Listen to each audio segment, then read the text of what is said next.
Hey, I'm Supats, lifelong solopreneur. Now living my life with only one passion to help solopreneurs to launch their digital products on fast track so that they can be profitable as fast as within 1 week, and they want to scale, they can join the membership. And as a bonus, I show them how they can sell their digital products all over the world using affiliates. Without further delay, let's get started. As you know, I work with mostly solopreneurs, entrepreneurs, small business owners, and I work with them. And most of them, yeah, they are good at creating products, they have great ideas, but the bottom line, while creating revenue, they really fumble because they really don't have any actionable plan for sales and marketing.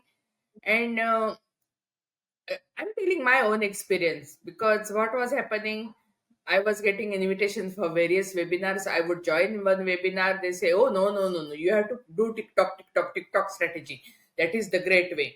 I would do 3 months TikTok, nothing to show for. Then I would attend a webinar that would say, "No, Instagram sell. That is the best way." I would do 3 months of Instagram, nothing to show for again. No, LinkedIn. LinkedIn is the best way, and that is how my first year was gone, nothing to show for. And then I realized that, okay, whatever it is, okay, those strategies might have worked for them. Who knows? We don't know their business model. You have to find your own business model and what strategy works for you. And for that, you have to have a guidance from the person who has done what you are looking to achieve, and then just follow the guidance and do it. And when I realized after that, my last year has been really great. I saw revenue every day coming in. And for that, I want to introduce you to John Watson. He will give you the roadmap so that you will stop throwing spaghetti on the wall and just see what sticks. He has a roadmap. And without me going into details of that, let me invite John Watson. John, so you are welcome on New Beginning Success Collaboration and New Beginning Inspiration for You podcast. So let's get started. Let's inspire the solopreneurs, entrepreneurs, small business owners. Well, first off, thanks very much for having me on the show. I appreciate the invitation. I a little more introduction on myself. I guess I've been a sales marketing consultant for getting close to 30 years now, so a little water under the bridge. I focus mostly on startups and small businesses. I do some work with mid-sized companies and corporations as well, but mostly it's startups and early stage companies. One of the things that I experience with them most often is exactly what you just said. They start the business. They quite often are very unfamiliar with sales and marketing, and they're as a result they're susceptible to being sold on any number of different whatever the sort of the cool, sexy tactic of the week is. And it's exactly like what you said. They get sold on the idea that if this takes time, you should try it for 3 months or 6 months or a year in order for it to get traction. And in many cases, people engage in things that they don't understand, that they're not ready for. They've just been sold by an effective salesperson. And the strategy ends up being a lot of hoping for the best, right? This person knows more than me. I'm going to try it. It's affordable enough that I can try it, and you're really just hoping that it's an appropriate tactic, and a lot of times it's because it's easy too. It's sexy, it's familiar, and it's like, well, I could do this. So it seems doable, and so it's attractive to get into it. The problem is it's quite often, even if it's a good idea, it doesn't mean that you're actually ready for it, or that even that it's appropriate for your particular type of business or your customers. And so you end up with this, what I like to call Yeah. random acts of marketing. And the random acts of marketing is something that I didn't coin the term, but I certainly have adopted it for the past 15 or years or so. And it's what I see all the time. It really is frustrating because what small business owners and startups have the least of Oh, is yeah. time and money, right? You don't have time to be doing random acts of marketing, or the resources. And so if you're going to do something, it's really important that you start with the end in mind. For one, I'll take a Stephen Covey kind of habit there, and recognize that there's a natural order of operations. There really is a process to follow in order to get leverage from what you're doing. Quite often what I see is um, people starting. So I've written a book called Being Profitable, and it focuses on creating a roadmap to address this problem. Um, what I often see is people starting. So the book breaks up 20 steps, the whole process into 20 steps, and I quite often see people starting with step 20 before they've done any of the other 19 steps. And so a lot of these tactics that people invite them to do are sort of in this last 20th step vein, right? And even though the tactics themselves may be highly effective, they rely on all of these other steps having been completed in advance in order for them to work. And so it really sets the whole process up as a very difficult exercise for entrepreneurs. Okay, so what biggest challenge when you see the people business owners having in sales and marketing? Because I know they are not exactly trained, because they generally start a business based on their passion, and they create a great stuff. But what is the biggest challenge they have? I think the biggest challenge, there's a couple of them. One is what we just talked about, which is I don't understand this topic. I think there's two in particular that are I see all the time. One is that they don't like sales and marketing, right? It's not even that they don't understand it; they have sort of a bad taste in their mouth about it, right? There's sort of this reluctance. It's almost as bad as accounting, right? I don't want to do accounting, and I don't want to do sales and marketing. And so it there's this natural revulsion to it, and it's like the desire to have somebody else do it. And I think that's one of the, do it for me so I don't have to engage in it. And it's probably one of the most common things that I see. There's this sort of, this so old like used car Yeah, salesman sales is sort like of taboo word. Oh, grunge attached to it, right? It's yeah. like there's They this want to have negativity. business without sales. Yeah.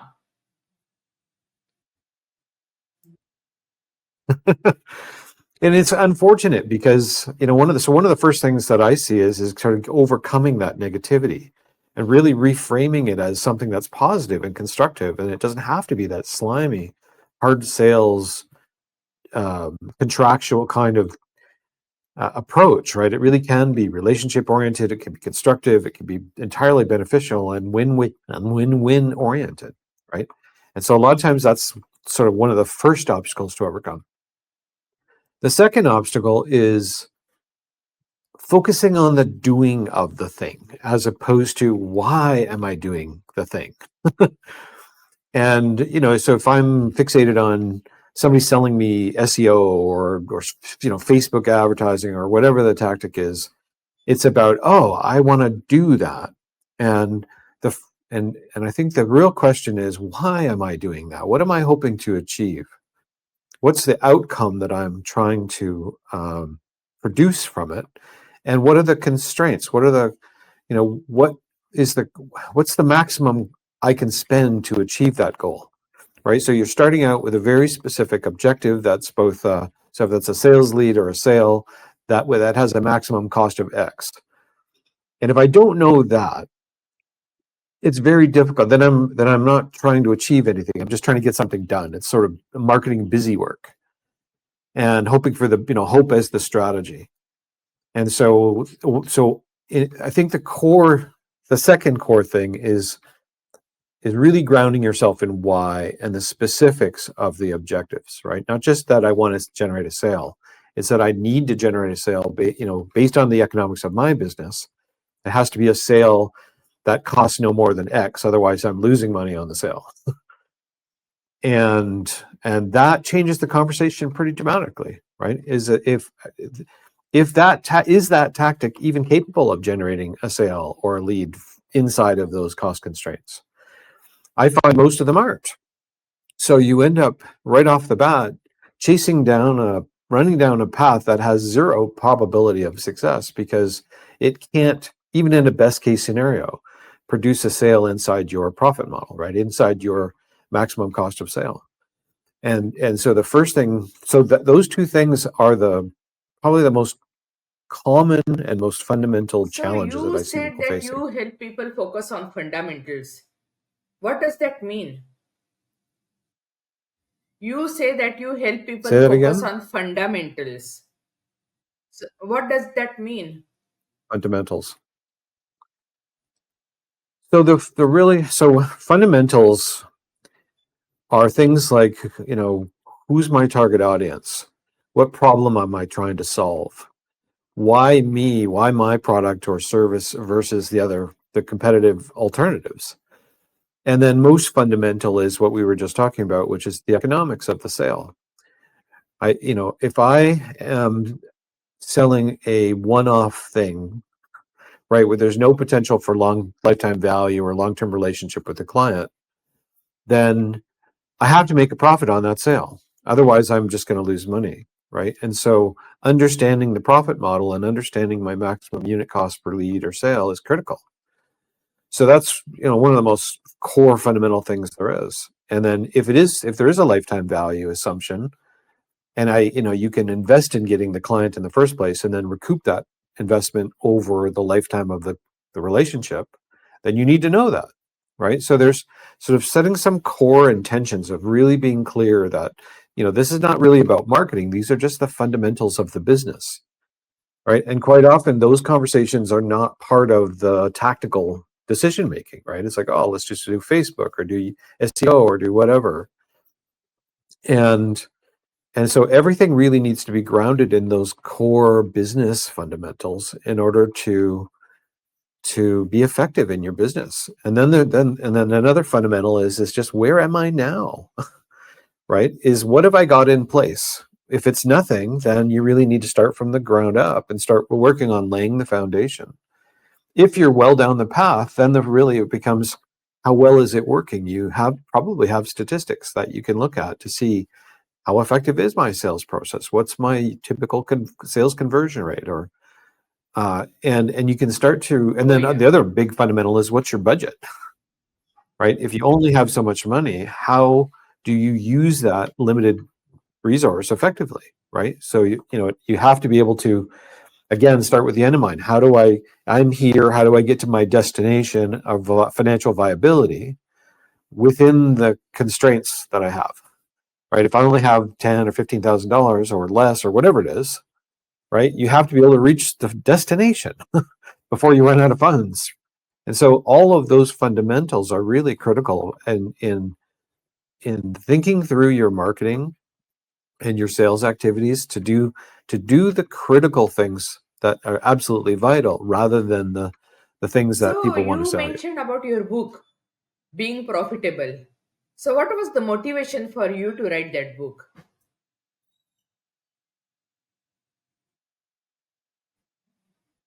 I When I started my first business back in the 90s, I was an analyst. I was a data analyst. I used to analyze marketing campaigns and sales campaigns and do CRM implementations. And I used to constantly joke that I was one of the horsemen of the apocalypse. I was the bearer of bad news. Every time I would show up, I would have negative, like, this is terrible. The data is terrible. Your campaigns are not working. And so I knew from my experience as a data analyst that most of the Oh, campaigns I was analyzing were failing. And and not just failing a little, they were failing bad. Mostly because of the lack of the fundamentals. It was, and some of my early experiences were where people had invested $1 million or $2 million getting the startup going, and assuming that they were getting good advice from providers. And I was kind of in at the very last minute analyzing the final results and the launch. And in many cases, the economics of it were absolutely unworkable. And so, this is after they'd spent $1 million or $2 rolling the thing oh, out. They're realizing the fundamentals don't work. And I'm thinking, this is crazy. So when I started my business, I was very skittish, I guess, because I didn't want to have the same experience as these other entrepreneurs. And so I thought, well, I don't know. I'm not an experienced entrepreneur at the time. And so I started asking for help. I was very eager to avoid that problem.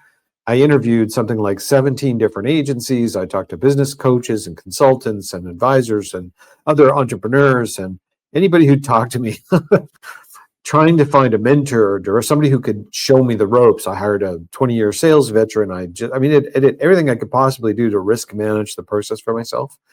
And I just came up empty. I got nothing but sales pitches from everyone. It was just, this is what I want you to buy from me. Now, this is the age before the internet too. And I've always been a researcher. I'm a voracious reader. And so I thought, well, this is crazy. I mean, why is there no roadmap for me to follow? Right? I can't even get help and I can't find a roadmap. I can't find anything. There's no shortage of resources, even at the time before the internet. There were thousands of books you could read. And so that's what I did. When I couldn't find help, I dove into the books. And all I found were I found some fantastic books, don't get me wrong, but they were all piecemeal. It was just one little tidbit of here's about competition and here's about advertising and here's about this and it just goes on and on and on and it becomes overwhelming, right? There's just no context. You can't, what order do I do this in, right? How do I do this in a cost-effective way? It was frustrating to no end. And so I started creating a map for myself. It started out as flowchart diagrams and swim lane diagrams and all kinds of stuff. And gradually over the years, it started to come together and hang together. and I never stopped trying to find other resources and other maps. And literally, I still do it. I'm 20, almost 30 years into it, and I still haven't found a decent map. And so my whole emphasis on writing this book was to address that problem. I wanted to create a map for the people like me who were desperate to find one. So, what is in the book? Okay, sorry. So, what is So in the book and who that's can use this book? no, please. What is in the book I'm and sorry. One more time. who can use this book? So the book is called Being Profitable, and it's a 20-step. So I've broken the roadmap up into 20 steps where there's 20 core objectives that you walk through. And the book itself is divided into 3 stages: design, build, and grow. So in the design stage is really designed for startups. These are all the, I think there's 9 core objectives in the design phase. And if you're getting going or you're rebranding, that's the section for you. In the second stage is build, and that's all about scalability. This is, addresses companies that are having success and they're looking to grow faster and more effectively. And then the third part of the book is called grow. So design, build, grow. And that sort of outlines 5 core objectives in the different promotional strategies. And so the book is first and foremost for entrepreneurs, for startup founders and solopreneurs, small business owners who are really trying to get their heads around marketing and their own sort of still building their businesses. But the book itself is equally valuable for mature companies in that I've had literally 110-year-old companies that were still doing the random acts of marketing. And another thing I like to call it is to-do list marketing, where they have a budget and they're just going through their to-do list every year. And in that context, the 20 ways the 20 steps become a diagnostic tool. You can use it to look at your existing program and work your way through the ways to identify where are the gaps, where are the problem areas, like where's my. So part of the goal is to frame sales and marketing as a system. And when you start looking at it as a system rather than a bunch of independent parts, you can start to say, all right, well, if it is a system, I can measure each of the steps along the way and I can figure out what I have, what are the gaps in the system, where's it working, where's it not working, and then I can retrofit, I can fine tune or fill the gaps or whatever.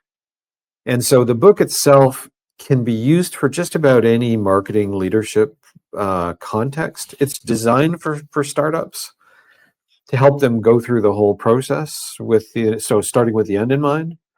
But it's not just for them, right? It really is for anybody who is who owns a marketing program, right? So if I'm an owner of a business or a founder, I'm the one who's investing in the process. I want to be able to control it. I don't necessarily need to be the expert in it, but I want to understand it and be able to lead the process. And that's really who the book is for owners and leaders. So, why it is so important to we do have model that is important to have that model?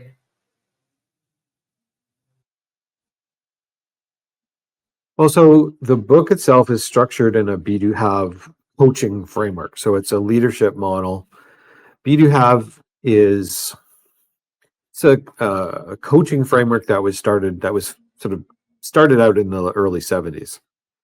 And what we normally do is we're sort of culturally we want to have something and our whole emphasis is on what do I need to do in order to get what I want, right? And the Be Do Have framework flips that around on its head, really, and it says who do I need to be, and what behaviors do I need to be engaged in order to be the kind of person who achieves the outcomes that I want, right? So the problem with the current model is that we end up chasing, we're sort of random acts of activities that we are hopeful are going to help us get what we want. And it's like a treadmill. You're stuck in this treadmill of doing, hoping and hoping.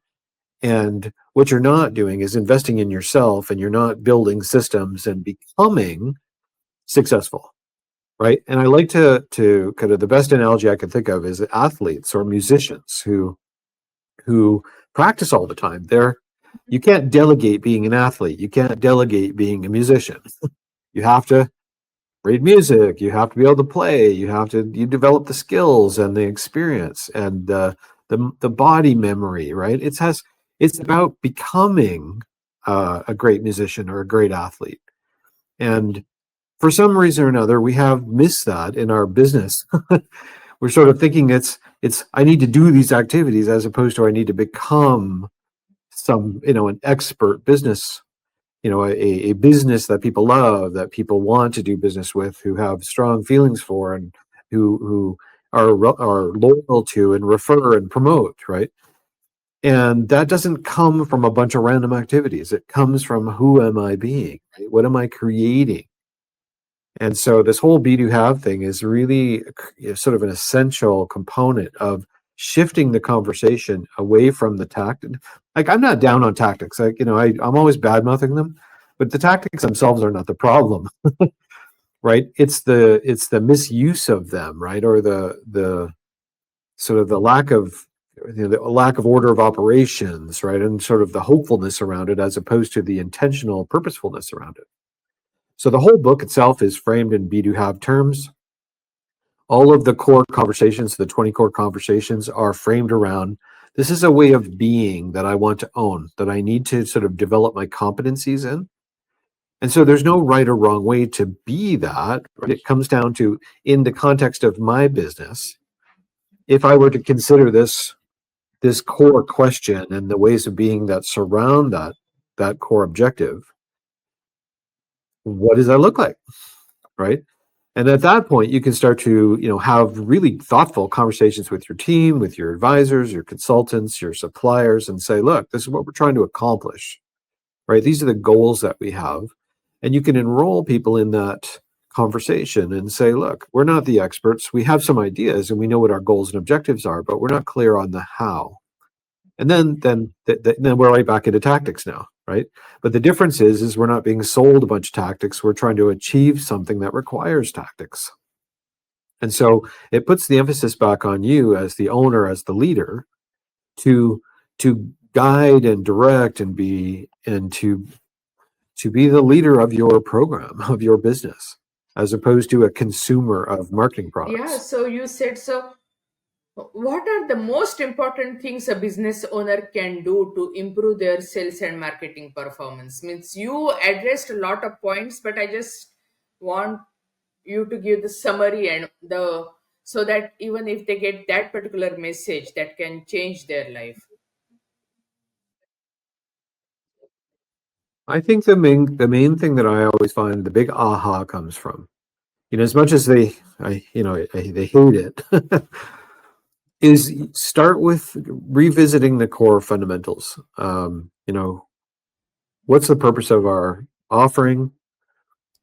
What's the problem we're trying to solve? Who are we? Who do we serve? Like, who's our best target audience?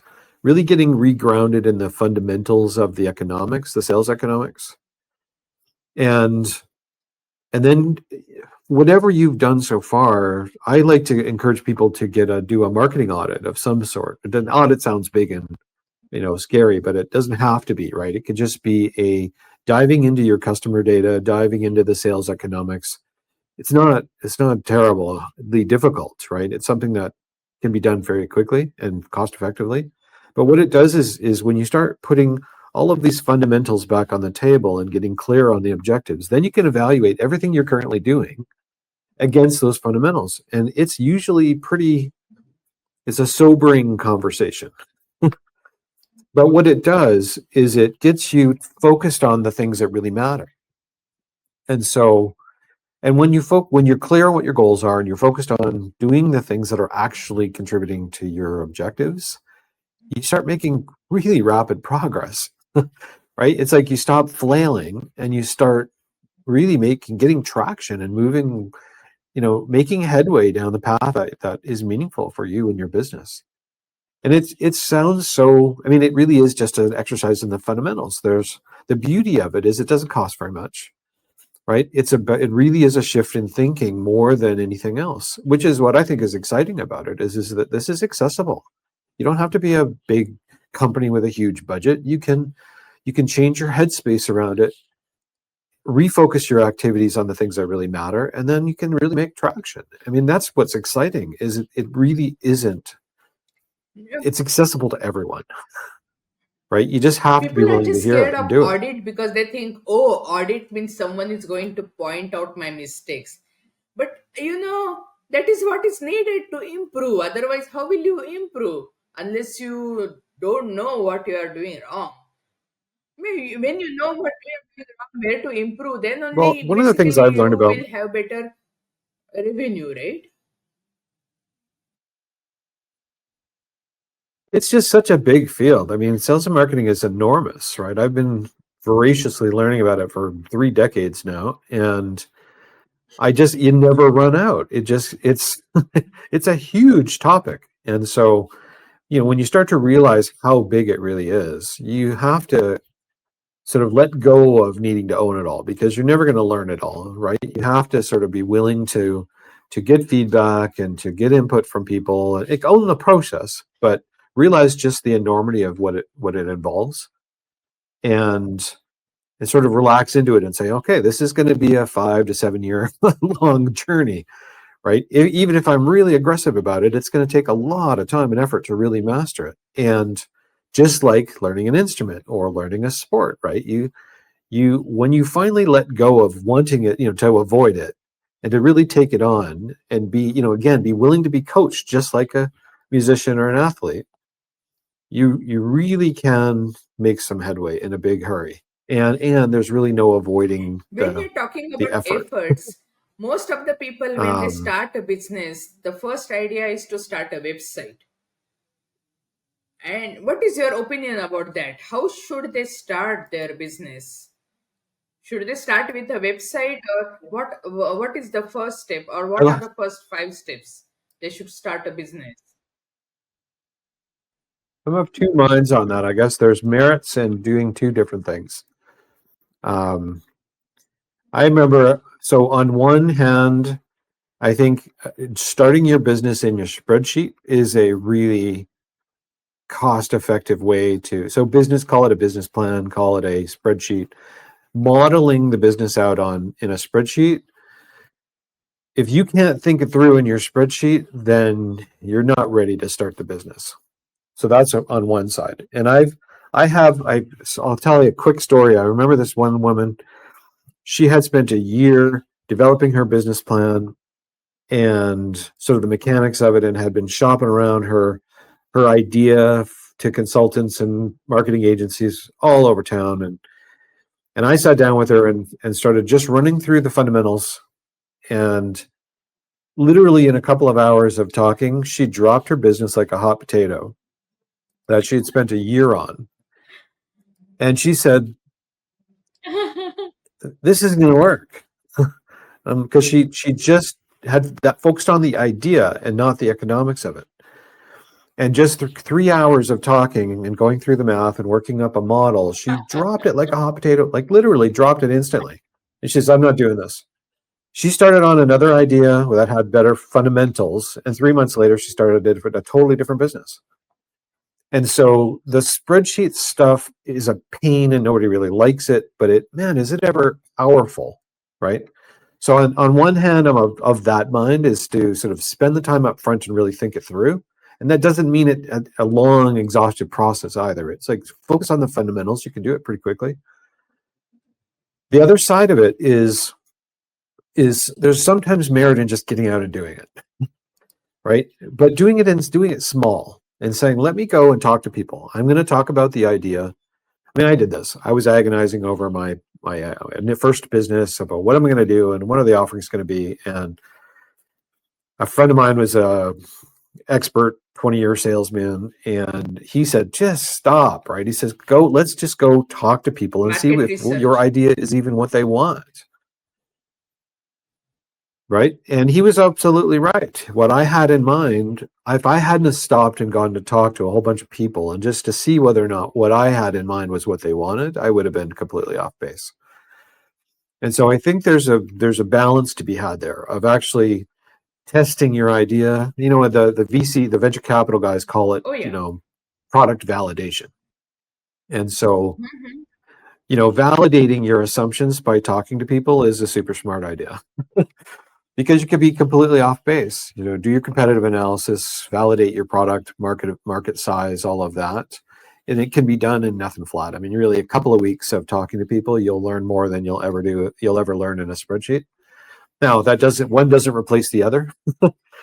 I think, as a startup, it really, if you could do a combination of, define what you're thinking well enough to have conversations with people, and then actually just don't try to pitch them on your idea, listen to them. Ask them what they really want, what they're really struggling with. You'll probably rethink your whole product based on what they tell you. And then map it all out in the spreadsheet and really get a sense of, like, I think a lot of people start businesses without having a clear sense of what they're getting involved in. It's kind of like, I joke about, going on vacation and buying a timeshare and then being stuck with it, right? It's like, okay, I bought this thing when I was drinking and I shouldn't have never bought it, but now I own it and I'm stuck with the damn thing. Right. And I think a lot of businesses are like that, is we have a great idea, we run down the path sort of half baked, and then we get into it and it's like, geez, I've spent all this time and money and I feel like I'm compelled to keep going. And, and yet it's not worthy of us, right? It's not a really solid idea, but it's really hard to get out of it. And so, I mean, those are the practical things. I really think it's, a combination of really being sober-minded about it with the spreadsheet and also doing the product validation and then having conversations with your family and your spouse and or partner and really going, do I know what I'm getting into? Is this something that I'm willing to commit to? Is this something that my partner is willing to commit to? Is my family going to beat me up incessantly because they think I'm going down the wrong path? Am I willing to tolerate that? Right. I mean, there's all these practical things that come with it, and because once you start a business, you're in it for a while. And I don't think people fully realize just the extent of they call it the golden handcuffs, right? It's like sometimes they're just plain old shackles. And, so getting into the business is not always what we think it's going to be. So doing the preparation and really getting clear on what it is we're trying to do and coming to terms with the level of commitment that's going to be required to do it is vital. And that's some of the stuff that we talk about in the first two chapters of the book. Is really the clarity and the commitment are the first two chapters, and addressing So the those issues market research and specifically. validation is really, really important so that they can save a lot of time. That is what even I tell my people, that you don't need to just get started with the website. You can deliver, you can live, and you can do validation at the same time, so that you can have validation, you can have market research, and you can create at the same time. It can save a lot of your time. So such a great point, and still many people miss it. Thanks a lot, thanks a lot for putting that in book. And I'm pretty sure no audience will, yeah, get hold of that book, because yeah, seems to be so important. So for new business owner, what do you wish that what every business owner should do? And of course you mentioned about the validation and all, means those are the first 2 points, but what about the next? Means, do you want to address those in a summary, or of course people can get all those information from the book, but if Well, I think there's probably two things to really think about with marketing. In a general sense, I mean, over and above what we've talked about already with sort of owning it and getting the fundamentals in place, regardless of where you are in the process, one of the things that people really struggle with is seeing marketing as a system. I like to think about, I don't like to use the word marketing because it's almost a useless word. It has no meaning to it. Like even among the industry association, there's one woman wrote, she put an effort to gather all the definitions of marketing, and she ended up with like literally a book full of definitions. Right? There's just no common definition for it, you can write so it becomes using almost a AI useless nowadays, term, right? and we all think it means something different. I think the challenge is to stop thinking about it as whatever we think it is and start describing it as a process. It's like, this is a system that I'm developing. The system has a whole bunch of objectives. I prefer to call it business development, and not business development is not a pure term either, because people typically think that's sales, right? But if you think about it as, I'm building my business, I'm doing the development of my business, right? That's business development in my language. And so what does it take to develop my business? Right? There's going to be a whole bunch of systems and processes, and marketing touches most of them. Right? The think about it is everything that touches that your customer touches is really part of the marketing program. So the first thing I would encourage people to do is stop thinking about marketing as whatever you think it is, and start thinking about it as, this is all of the things that I'm doing to develop the customer facing parts of my business. Customer service, sales, marketing, everything, product. And then from there, once you start seeing it as a process, start thinking science experiment. Don't try to make it perfect. The beauty of marketing nowadays, this whole arena, is you can measure just about everything, and you can measure it easily and fairly rapidly.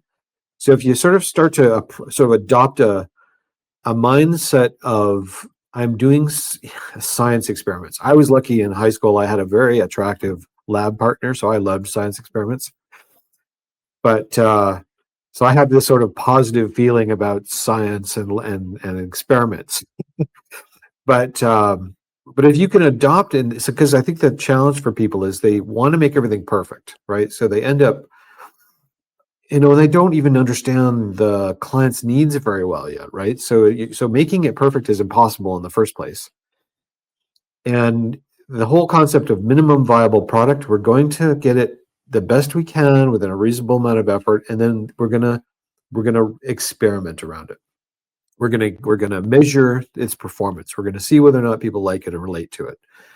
We're going to iterate on it, right, in a very rapid way, right, as fast as we can. As soon as we get meaningful feedback, we're going to make it better, and we're going to just stop treating marketing as something that you can get done and tick it off your to-do list.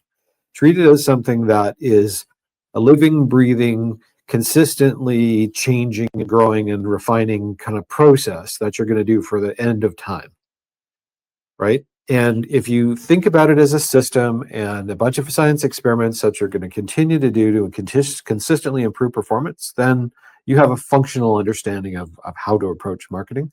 And then at that point, the roadmap becomes really useful, right? So this is, if it's a system, what are the components in the system? What order do I roll them out in? And then how do I run my science experiments to continuously improve them? Right. So it's the mindset that I think is really the opportunity for people to shift how they think about sales and marketing and to adopt this sort of systematic, customer centric approach with the science experiments and the continuous improvement, as opposed to once and done. Right. I think people just want to get it done, make it perfect, not be embarrassed by it. Hopefully they wow people with the sex appeal of it, and then, So do and you then have be any? done with it. Right. So many times I see websites and advertising where people have, they did it, made it perfect, and then they haven't touched it in 5 years. And it's like, yeah, well, that's not going to work so well, I don't think. And the data usually So do, demonstrates that. So as I said, in summary, I think that's sort of the most important part is focus on the fundamentals, think about it as a system. Don't make it perfect, make it functional, minimum viable product, and then measure it yeah, that incessantly is, I and really like continually that improve. because people go for, yeah, And that doesn't perfection, have to be and scary. then they achieve nothing. You go for excellence and you will achieve results because perfection is not possible as a human being. Yeah, so just as far as you are making it happen, you are working, it will give you results. So, yeah, you're talking about marketing. So, do you have any favorite marketing tool?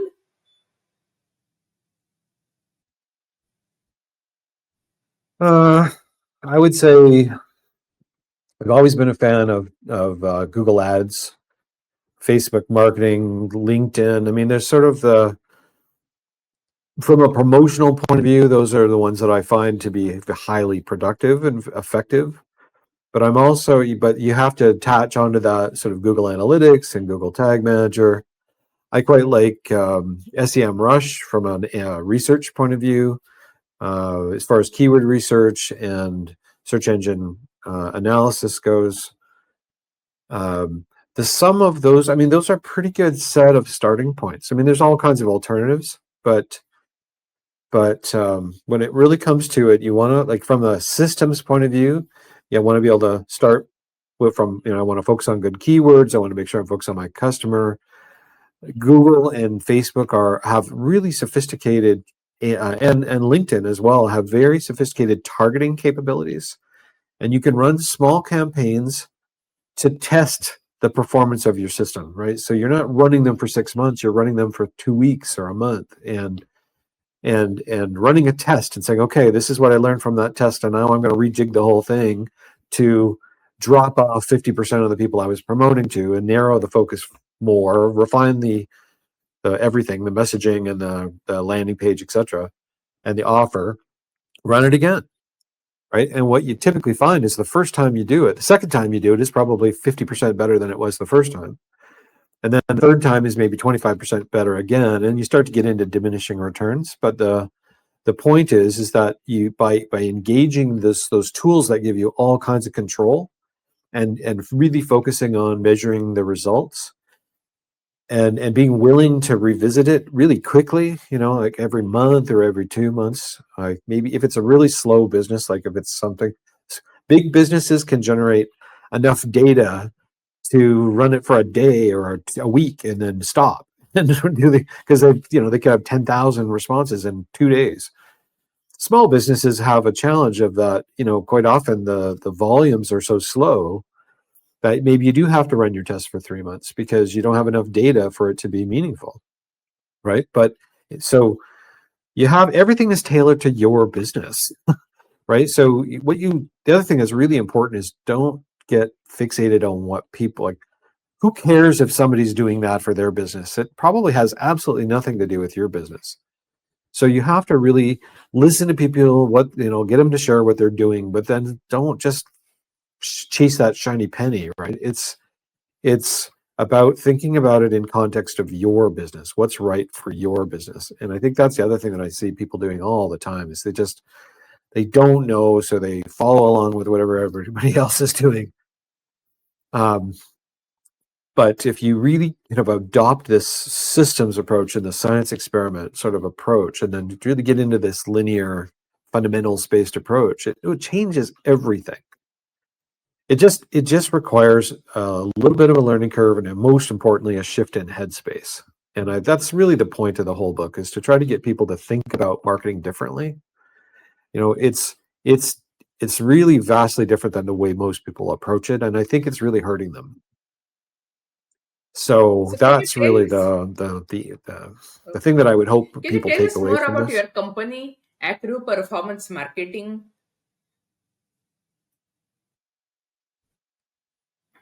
My company, so like I said, I serve small business. I started the company almost 19 years ago in 2006.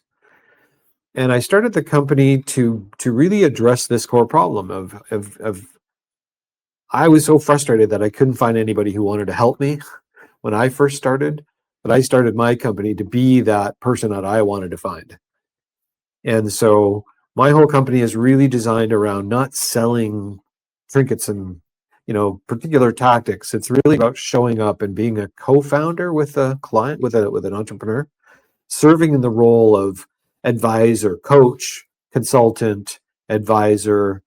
We provide fractional chief marketing officer services where we actually join the company in an ongoing role. So coaching has the benefit of being very affordable, right? It's just you can do that a couple of hours a month and get huge value out of it.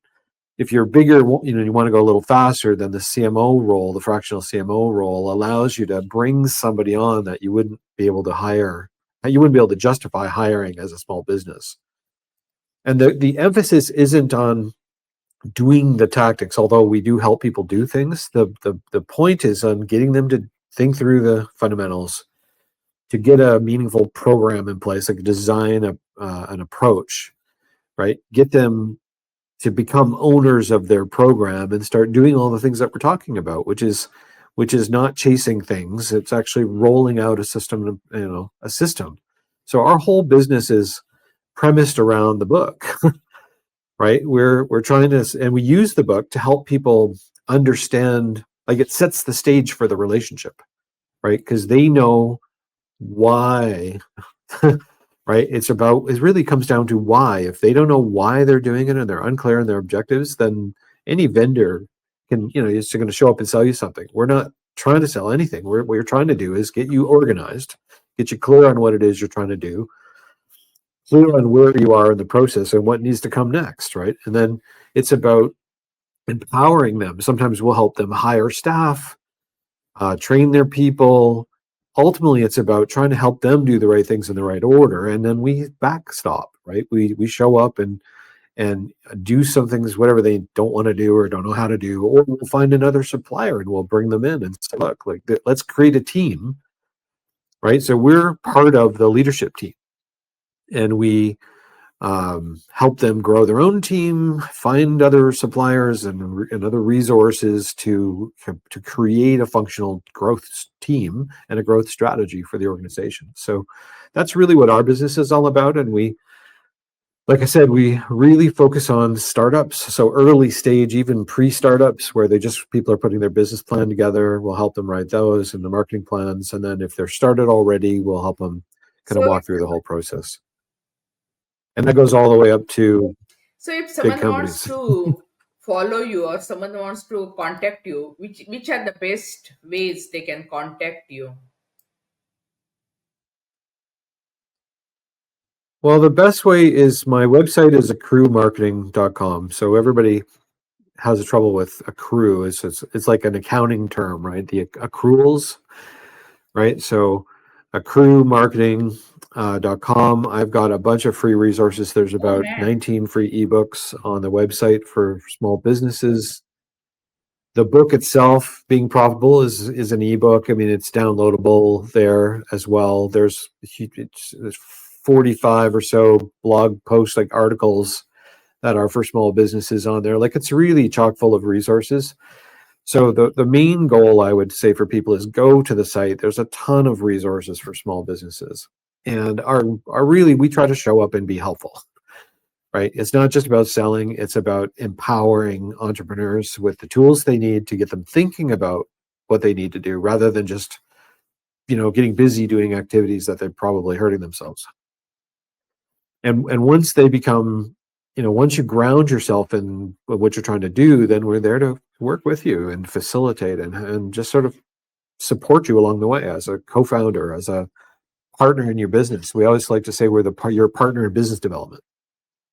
And that doesn't mean some big expensive bill either, right? It's like with the coaching, we have clients that have been with us for 10 years and they've never spent more than $500 a month. And so we try to be the partner that we never found. Thank you. Really appreciate you being guest on our podcast. Yeah, we went little over time, but I was really interested in knowing about your marketing approach, and I'm pretty sure my audience is also, yeah, means they also wanted all that information. So that's why we went little over, but I'm really grateful about all the knowledge and the wealth of resources you provide. And yeah, so looking forward to great success and collaborating with each other. Thanks a lot. We really appreciate. Thank you. Well, thank you very much, Sue. I really appreciate being invited. Hey, thanks for joining us. We are blessed to have you as part of our community, and whatever way we can help you, serve you, let us know. Please subscribe and let us know how we can help you, what resources you want. We have lots of free resources and also free collaboration joint venture groups you can join and explode your business, because most solopreneurs quit their business before they launch their first products, and I don't want that to happen to you. And that's why we have special launch service where you can monetize your digitals and become profitable as fast as within 7 days. And if you want to scale your business, join our membership New Beginning Success Collaboration, where we'll provide you MRR and PLR products and collaborations so that you can scale your business with ease and effortlessly.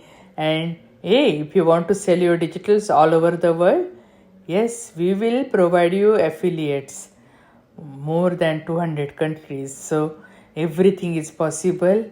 Just live your dream, follow your dream, and whichever way we can help you, do let us know. Thank you and God bless you.